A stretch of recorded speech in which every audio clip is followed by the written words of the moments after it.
Hello, I'm Debbie Bell-Hosking for FinextraTV here at the Temenos Community Forum 2026 in Copenhagen.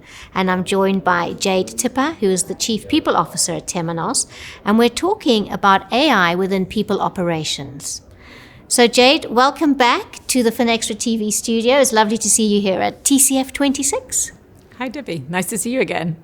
And we've got quite a complex topic here to discuss, because within that conversation of AI not taking away jobs, but rather enabling them, can I ask you where you see the biggest opportunities for AI to assist employees?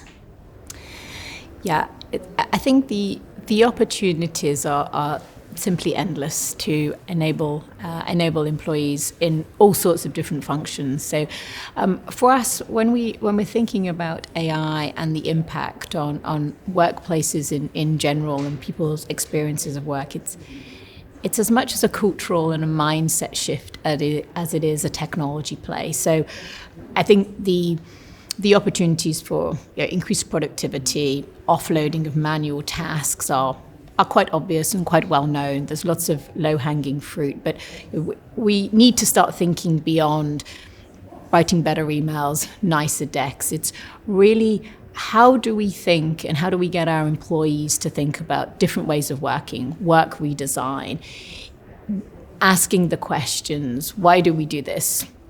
Is there a way we can go faster with better quality? And I think that's really where the big opportunities lie. So it's a really exciting time. Everyone's on a journey at different paces. Different parts of the organization will go quicker.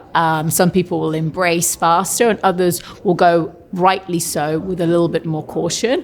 But we're thinking about this optimistically and not through the lens of fear, but really opportunity, but sensible opportunity. And I can hear this, the whole cultural shift. Yeah. So when you are rolling out AI tools within the workforce, how do you get that balance right? Because you were touching on it just there, between AI innovation and then, of course, I suppose you mentioned caution, but that's safety and security. Yeah, great question, something that we spend a lot of time thinking about.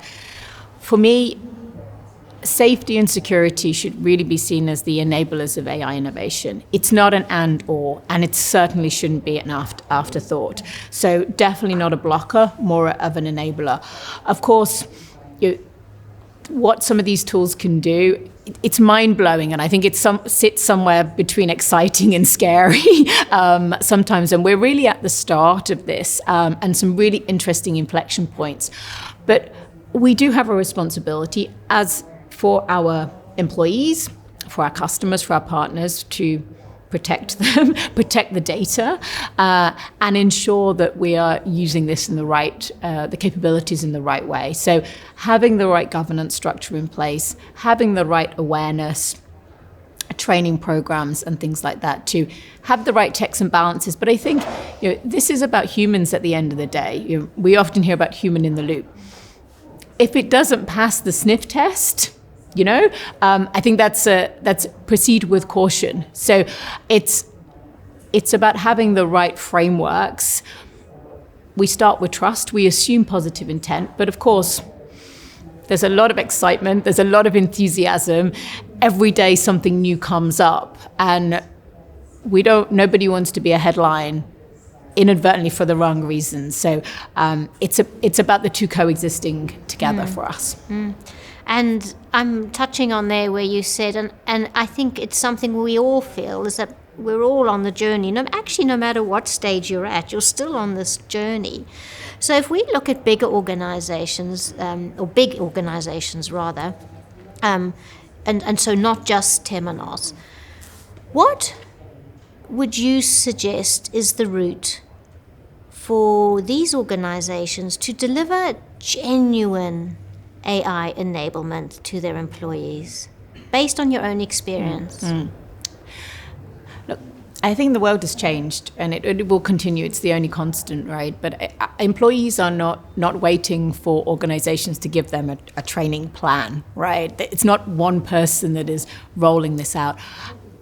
for us, and the way I think about it is, how do you create a culture of curiosity, of learning agility? And I think there's something about being a beginner for the first time, right? And learning to fail and experiment in a safe way again.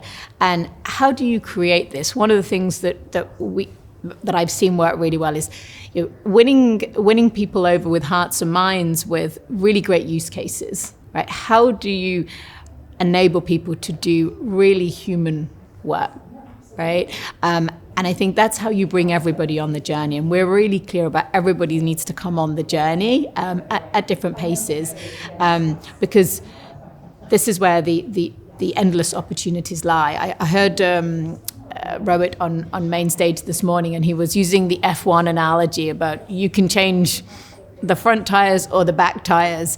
The only thing you can't do is stay in the garage. And I thought that was a really interesting way, because we're all on this journey, and the only thing we can't do is sort of nothing. So the opportunities for people to learn from each other are also really, really powerful.